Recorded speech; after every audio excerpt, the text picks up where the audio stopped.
All right, Medicinal Tea Podcast, episode 2. You here with your boy Rux and A. We talking about lifestyle changes. What you got, A? What's good? What's good? I'm happy to be here. Thanks for having me. Nah, you always in here now, dog. That sounded crazy. Pause that. But you know what I'm talking Yo, about, dog. don't put me in that type of predicament, bro. My bad, dogs. I didn't want to we're do gonna that hang to out. you. We're gonna move forward. We're gonna hang out. We We're gonna gonna move move forward. forward. We move forward from there because, yeah.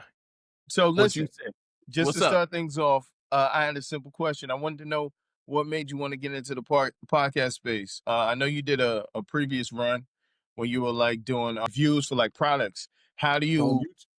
pivot from that to this?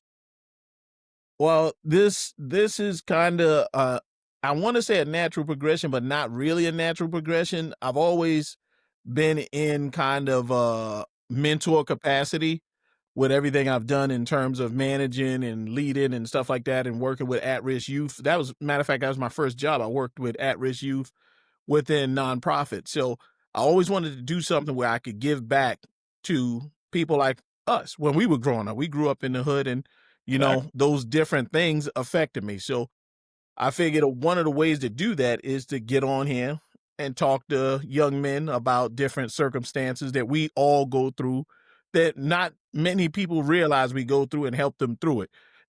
Whether it be in a comical way or not, but have some fun with it.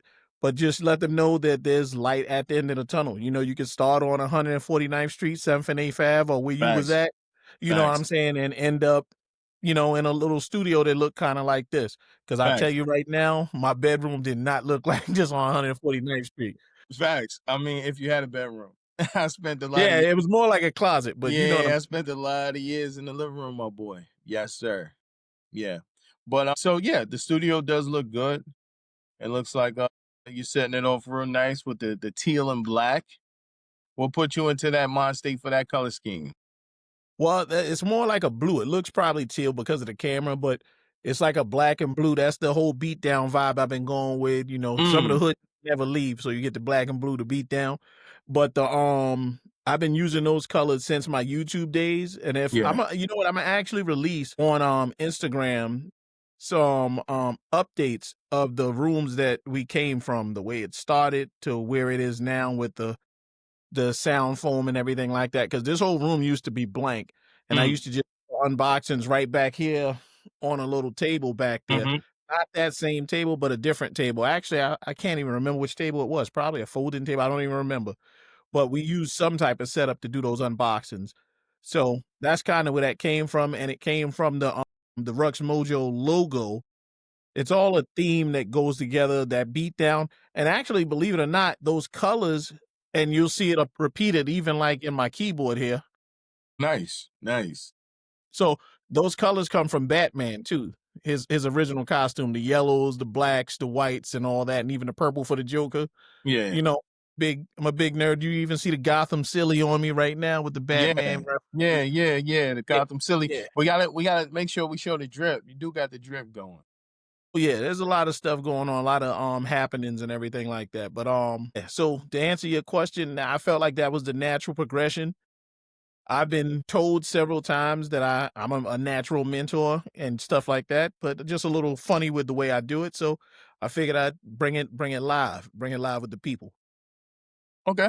Yeah. I'm glad you decided to invite me on. I think I have some good insights. I don't think I don't know if I'm as natural of a mentor as you, but yeah, I'm happy to be here to try to help. So in that same vein, I was thinking about our transition. Like you said, we came from the hood. That's a These fact. small places, and no sense of ownership. You know what I'm Mm-hmm. saying? And now having that sense of ownership, for me, at least, it took a while for me to understand that, because when you live in New York and you live in an apartment, you're not worried about outside the building, the That's a fact. cleanliness of the building. That is not, you can, but it's not your responsibility. Taking care of the grass, the lawn, things of that nature, How has that changed you and your viewpoint on how you go through life? So I'll say like this, and you probably will be able to relate to this, and I'd like to hear your insight too, is growing up, especially Harlem in the hood, and we are a product of our environments. It's a very real thing. It sounds funny, it sounds cliche, but we are. Growing up in Harlem in my mom's apartment, when I was thinking about getting older, the whole thought process was, I want my own apartment. I can't wait till I get Facts, older so I get my own facts. apartment. It wasn't until high school, and we talk about this story a lot, me and you, when we met our buddy, and his family was a lot different. We won't name names because, people sometimes Yeah, don't like to be yeah, talked yeah, about, yeah. but his family was a lot different than the way we came up. They had a house or brownstone and so forth and so on. And once I started hanging around him, I started to want those things. So Right. it's so funny what exposure can do for you. Yeah. And that's another goal of this podcast, to also get some exposure to the youth. Those guys that are out there thinking that it's hopeless. They're not going to be able to get out of stuff. Sometimes you just got to see something different to change your aspiration, or what you want. Well, it's funny you say that because that same exact thing happened to me. I didn't. It wasn't even that thought process of ownership wasn't even something that was like in my mental vocabulary. Like I never thought that I would be able to own a home or even own a car. Like Yeah. my goal was to have an unlimited metro car whenever I needed it. Yeah, that's a fact. I never even thought of, I could buy a car later on in life when I got my first car. Even those cars were used. Like I never thought that I can get a brand new car and like to break those milestones. And I remember saying that to people and some people looking at me weird, like, why would you feel that way? Why would you think that way? And it made me feel like coming from where we come from, you're a bit institutionalized. You know what I'm saying? Like Yeah. there are limitations on the things that you could even think that you could achieve. Yeah, and see, the system, which is what it's called, it does its job well. Facts. It's a very, very effective process of, showing you what's in front of your face and what's gonna be your future. Right. Matter of fact, I tell this story to some young guys I talk to all the time of, and I think I might, like I said, I might even told you this. Me and my dad were great. We loved each other. Great relationship, but my dad was more like a friend than a father. He was super cool and all that stuff. He wasn't the fatherly type dad, right? Right. So the system and how it affected even my relationship with my dad. So you grow up and you watch these examples of black fathers on TV. At our time, it's Bill Cosby, it's Carl Winslow, it's Uncle Phil, it's all these different black fathers. And in my mind, because my dad wasn't those fathers, he wasn't a good father. You see what I'm saying? Uncle Phil was an uncle though. It don't matter, but he was a father figure. I feel you. I feel you. You see what I'm saying? But in my mind, that affected the way I perceive my dad, No, even that's a without fact. thinking about it. So the system is very good at what it does. And I don't think that was intentional. That was just something that happened. Hey, Well, if you're not doing this, you may not be that. I think it was also because there were a lack of diverse black fathers. That's a We fact. only had a very small window to see what a black father would look like. We saw a plethora of white. Like even growing up when I used to go to the movies, like it took a while for me to really understand and metabolize black leads. You know what I'm That's a saying? fact. Because it was, I loved Rocky. You know what I'm saying? I loved all the Arnold Schwarzeneggers, the Van Damme movies, all even the Steven Seagal movies, back in the day, these are white people and they look natural in these roles. And that plays Mhm. more into propaganda. You know what I'm saying? And how America wants to be viewed. You It's a understand me? mental conditioning. Yeah. Right. America didn't want to be viewed as black men being strong. All the men that we seen was New Jack City, was the bad dudes. You know what I'm saying? And Mhm. that's pretty much. It's really hard to break out of that mental, like you said, that mental system that they create for you. Yeah, it's a mind job, and it's a shifting of the It is. narrative, really, right? So, like I said, so you have these guys, these young guys, girls, and I'm saying guys as a Yes. generalization, Hmm. right? So you got these guys and girls that are growing up in these environments where they don't think that they can be or get more than whatever's right in front of their face, and that's something I understand. I see it out here now, and I'm in South Carolina, where the kids here, they go to school in South Carolina, because they're already here. The my concern, and this is my own thing, this is not has nothing to do, and it doesn't prove any point, is you get stuck in South Carolina when there's so much more to see. Is a Right. lot more to the world than South Carolina. So you need to kind of when I was getting ready to go to school, I wanted to run away so far from home as possible because I wanted to see more stuff. I wanted to experience more stuff. And I don't want to impose my thoughts on these people, but there's a lot of stuff out there to see, man, a lot of experiences to be had. Yeah, that takes me back to thinking about like the settlers. Like the difference between the people who wanted to come to the new world. It takes a lot of courage to do that. Even in modern day, it takes a lot, not to mention resources. You know what I'm saying? If I didn't have a soft place to land, I probably wouldn't be down here where I'm at right now.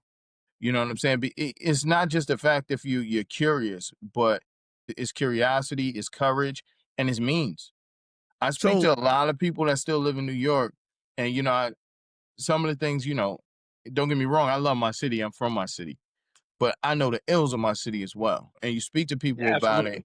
and you can possibly have better opportunities in other places. And it's not only just courage; it's means, and it's breaking a mindset. It's leaving comfortability. These are all things that don't come exactly easy to the mind that's already been adjusted by the system, like you would say. So let me ask you this, because we come from very similar backgrounds, right? There's obviously going to be individual experiences you got that I didn't have, but you moving down to the South, coming from the city, you got New York City, not upstate New York, y'all. Whoever's listening, upstate's very different than New York Very City. different. It's Very, almost like down very. south. Yeah, very different. It's kind of like the South. So, Yeah. and that's not a snub at upstate. That's just what it actually is. Yeah, it's a different classification.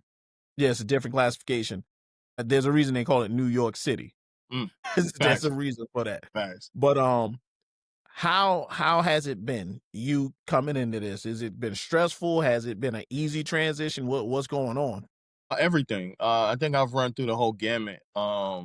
You pine for home, and then you think about the ills of home. You think that things are better for you. The isolation in New York, you can just go downstairs. It's 1,000 people outside at any given time. Mhm. The the differences in food, cuisine, just getting used to not hearing the sirens and That's a somebody fact. downstairs with the AO, just it's a gamut, but also it allowed me to tap. So I've always been into mechanics. I can fix things. It's made me tap into that. As you sit and you go through what you're going through, you start to also unlock stuff that you forgot, and you start to utilize things that you didn't utilize before. You get some time with yourself. Me personally, I can't speak for everybody because everybody leaves different places for different times or for different things. There's a restructuring going on inside of me. You know what I mean? Mhm. I've got things that I need to fix just like everybody else has things that they need to fix. And I'm not saying the South is the remedy. I'm saying where I'm at is allowed me. I usually tell people like this. When I'm in the city, it's like I'm like just spraying. Yeah. But down here, it's almost like you could aim your shot a little better. You know what I'm saying? So that's what I feel. It's like I'm aiming my shot a little bit better. And that's not to say because New York, you can't do those things, but there's a lot of things that I was used to doing in New York and getting into that, you know, it's less access to. I mean, I could, I guess, find it, but Well, I kinda went through this similar thing, and what I described it as, the people is, noise, right? It's like this noise. The city is a lot of noise because there's facts. always something happening, right? So, when sometimes you could get lost in that noise, your creativity can get lost in that noise. Some people find themselves in it, but for me, the silence and the peace of the South allowed me to get more creative and actually think. Because 'cause I'm in the city, I know hundreds of people and they all want to do hundreds of different things. So at any given point, I get a phone call and it's, hey, let's go over here, let's go over here, let's go over here, which is great. It's a busy, fun life. But in terms of creativity, you don't get a chance to flex those creative muscles for me. Like I said, there's people like you got, what's this guy? Casey Neistat out in New York. He has an incredible YouTube channel where he films the city and he does incredible things, right? Off of skateboards and stuff and all that with his recording. But that wasn't me. It took something else for me to get out of there to awaken this and quiet that noise so that I could get to build something like this, you know? Yeah, yeah, I think you just made a great point that outlines kind of like a little bit better than what I was saying. Like everything that I'm saying is, of course, germane to me. You know what I mean? It's not a one size fits all thing. Like for me, I was a writer.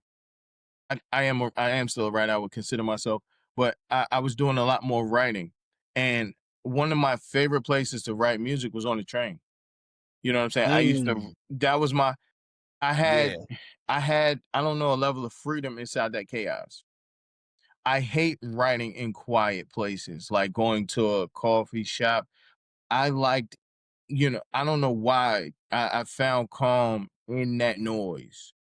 And some of my best writing, some of my best, I guess, how do you say, my creative moments was in that Mhm. chaos, but me inside myself in that chaos. You take me out of that environment and you tell me to sit and do that, it don't work the same way. I don't know. I like that swirl of chaos around me while I'm being creative. Kinda And that not the all sounds of the creative city, or things. is it just being in the environment of the train? I don't know, man. I just developed I think it was a time management thing. Like on the train, I had to be in that train. You know what I'm saying? You going through three different fare zones. I used to go to school in Brooklyn. So I'm on the train for quite some time.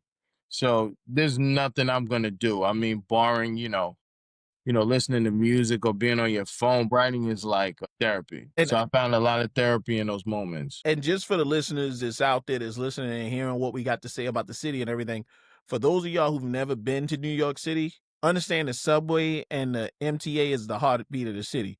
So it's really the heartbeat of the city. That's how you get everywhere. That's how you do everything. So it makes sense that something like that would tap in.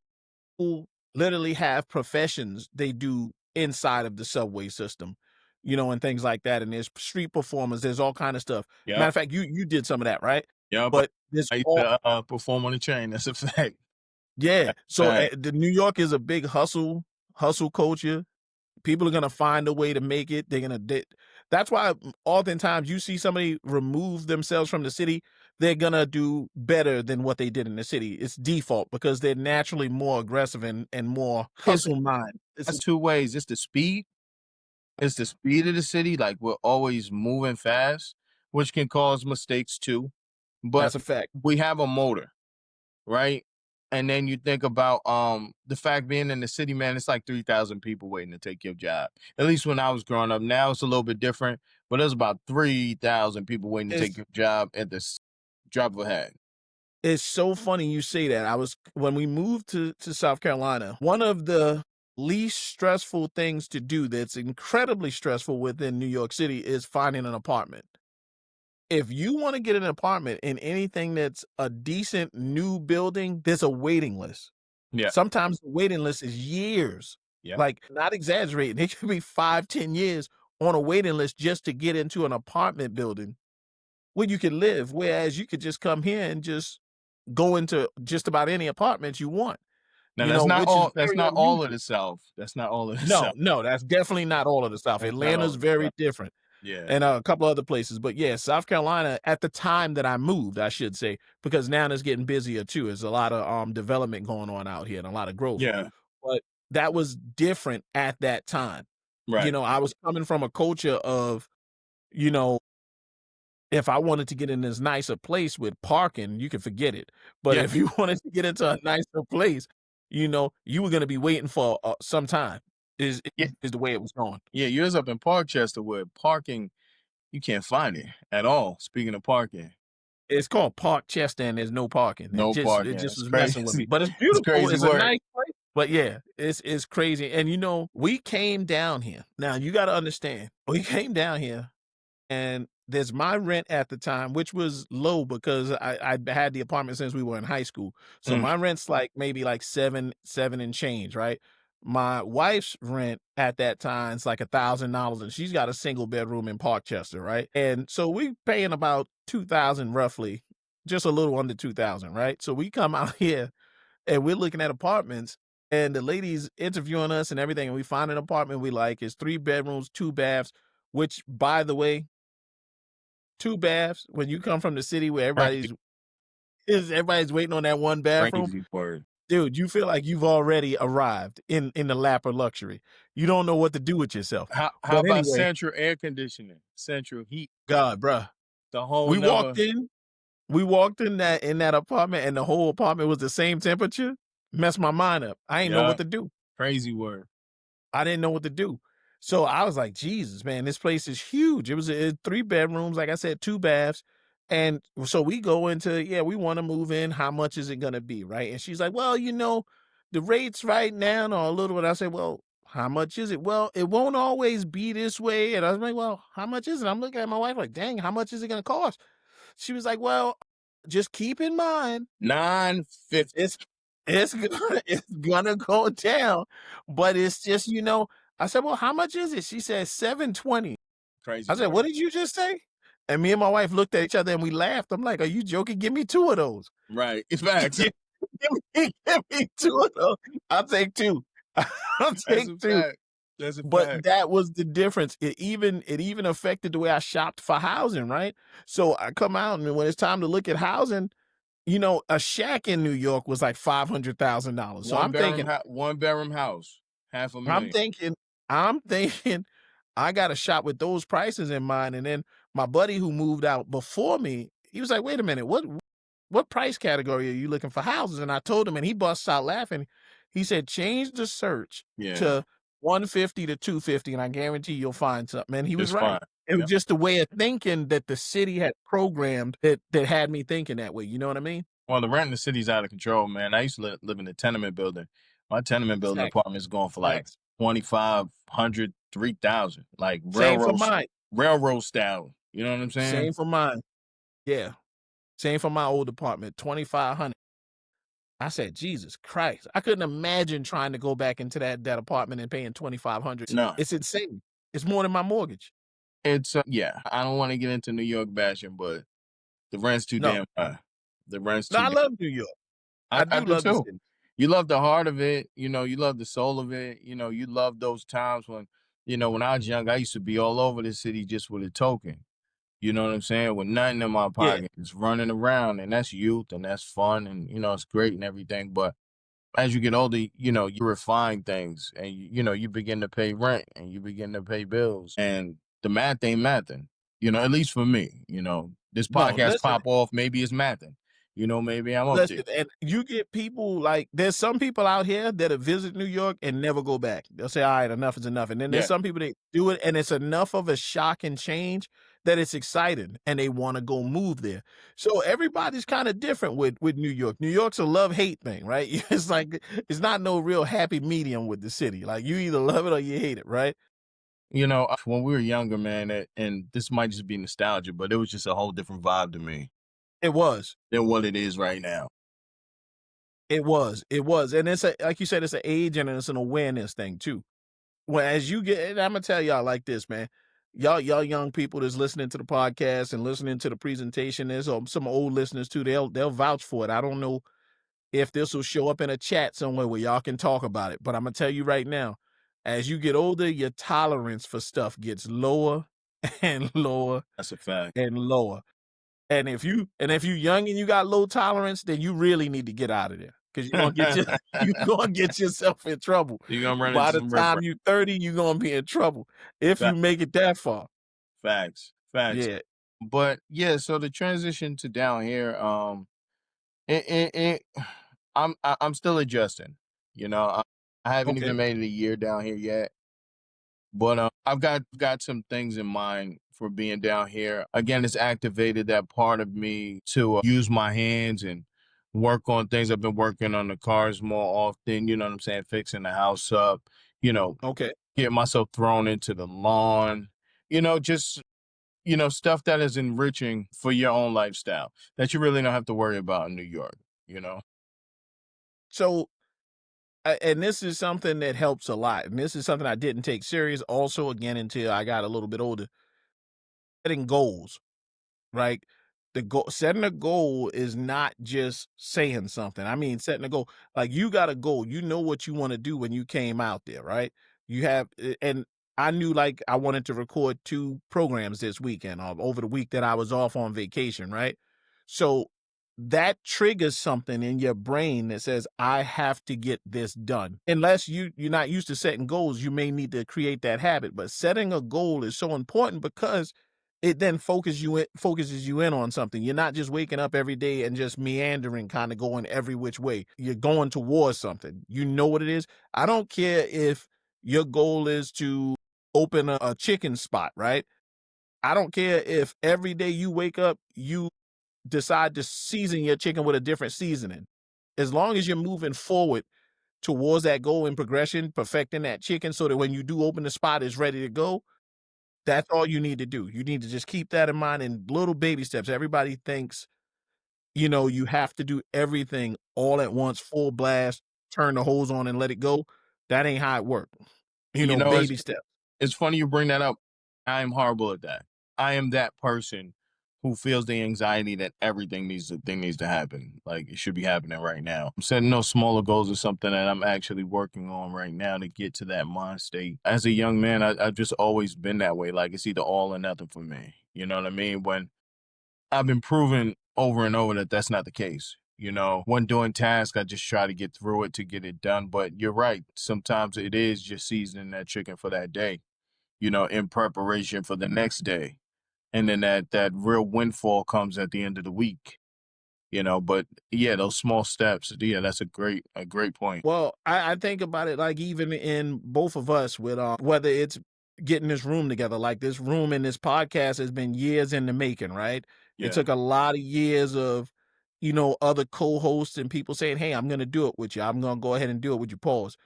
But saying that type of stuff, and you On. waiting and waiting and waiting. Yeah, pause that up, right? But you waiting to How get long you been the waiting, bro? you watch your mouth. You know what I'm saying? It gets to the point where you say, you know what, enough's enough. I got to do something myself. Yeah. 'Cause if you keep waiting on people, nothing's going to happen. You got to eventually get fed up enough and move forward, Yeah. right? I have that problem, man. I want it to be perfect. In some cases, it's not the case. Sometimes I jump in with 10 toes real quick. But a lot of the times, like for something like this, like in my head, sometimes it's got to be perfect. And like just to open up and just start doing it off the rip, that's great. Like that's new in this type of dynamic. Well, other things I just jump in. And see, I'm going to give you your flowers on that because when we were starting our clothing brands Yes, off, sir. that was kind of your approach. You jumped right in. I was doing a lot of research, right? But you jumped right in. And because I'm naturally competitive, I'm like, no, Nice. we Yeah. can't have that. No, I gotta get started quicker. So that made me want to go. And see, that's another thing, people. It's good to have a healthy rivalry with somebody, a healthy relationship where you can compete and have fun and push each other. It's not something where you don't want the person to get anything, Right. but it Still sharp and excites you and still. makes you want to do better. Exactly. But it's crazy that you say that. I don't really bring it up too often, but all the research you did on it emboldened me even more. Like I I'm the type of person who doesn't need the whole book. Like those bullet points, if they're Yeah. pertinent and I can just absorb them and, just use that. So some of the things that you would say out of your mouth while you were researching, like talking about the internet and how to make your searches wider and things like that, and the analytics and algorithm, when you were doing Hmm. that stuff, that also emboldened me to just jump out the window. So Yeah. I'm one of those people, like I can sit and I can listen.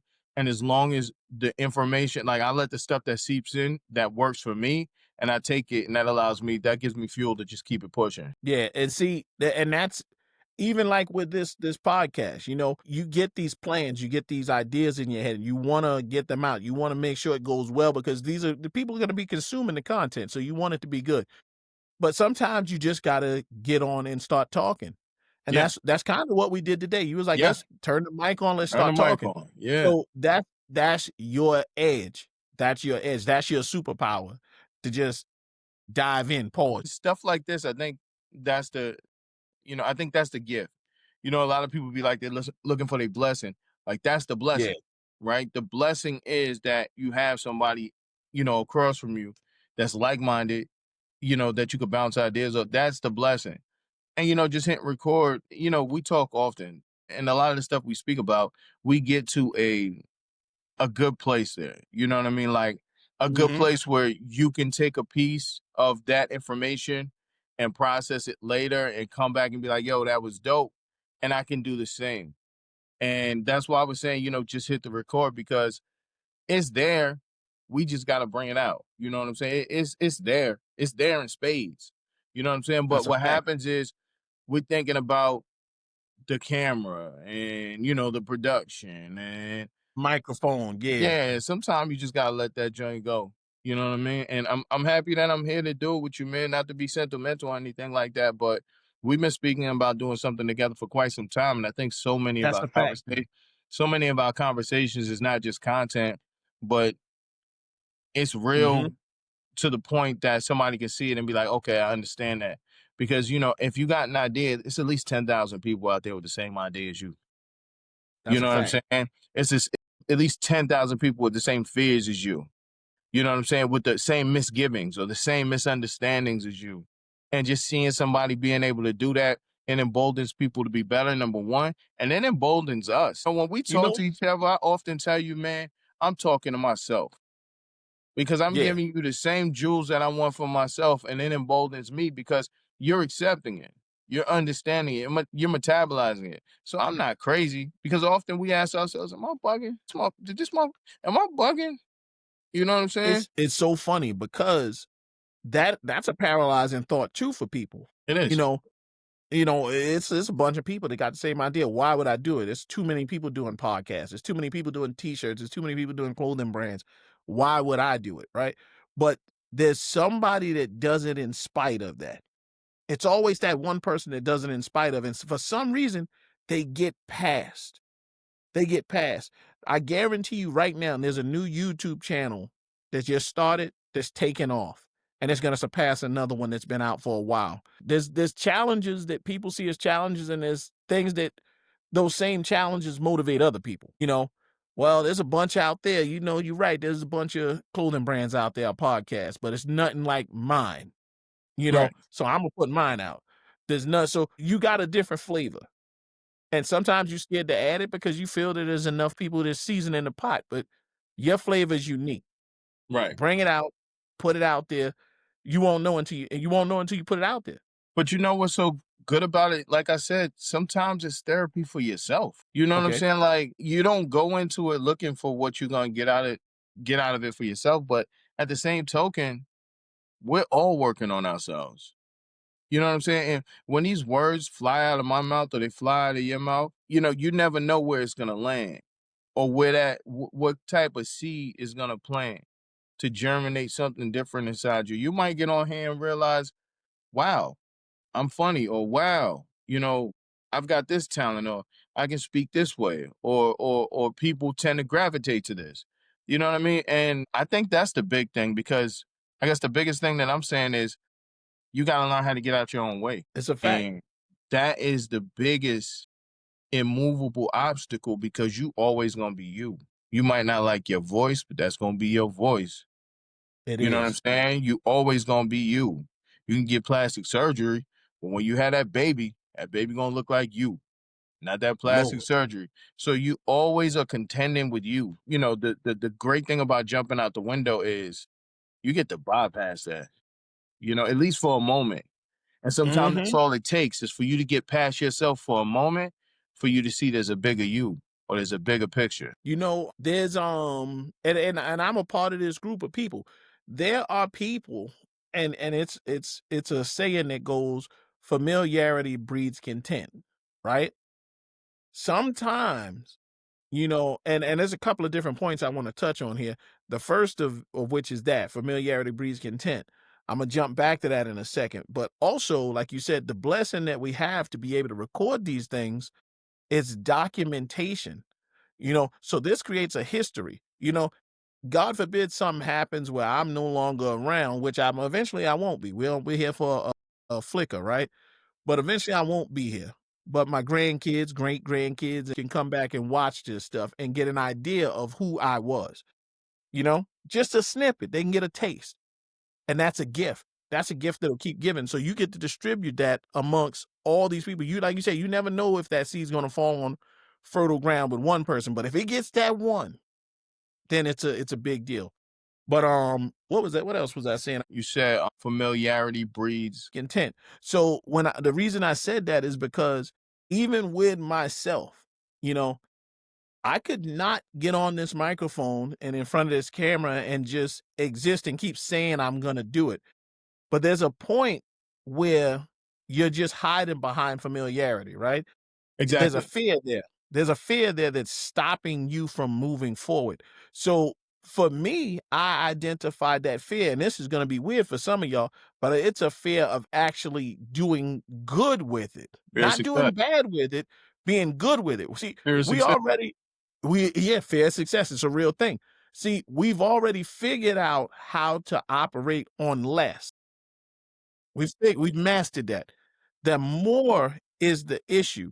Also, the more is gonna expose you. It's gonna put It you is. show people who you actually are. It is. See, you can hide on the less. You can pretend on the less. The more is gonna expose you. It's gonna put you out there. So that's a scary thought, especially if you feel like what the message is or what you're doing is being sent from something divine, from something higher up, because now you're being held accountable for that message, right?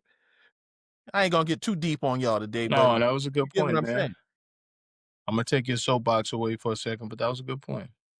Yeah. That's a good point. What else you want to talk Podcast. about? I think we pretty much nailed it, man. I think we got some solid ground for these young boys out there, man, these young ladies and gentlemen. They got something to go on. They know they not alone in these thought processes that we expressed today. I'm sure some of them are going through those very same things, maybe even moving into new places. Some of these people are probably going to college for the first time, you know what I'm saying? And they don't know how to feel about that. That's another topic for another day. The Yeah, man. pressure of going to Yeah, college and picking schools, that's another one. talking to females nowadays is Oh my God. whole different But ball game than when we grew up. But yeah, I guess we'll wrap it up. This is episode 2 of the Medicinal Tea Podcast. We That's were what's blessed up. to have my boy A here. This is your Yes, boy yes, Rux. yes. Thank you. Thank We you. catch y'all on the next one. Easy. Peace.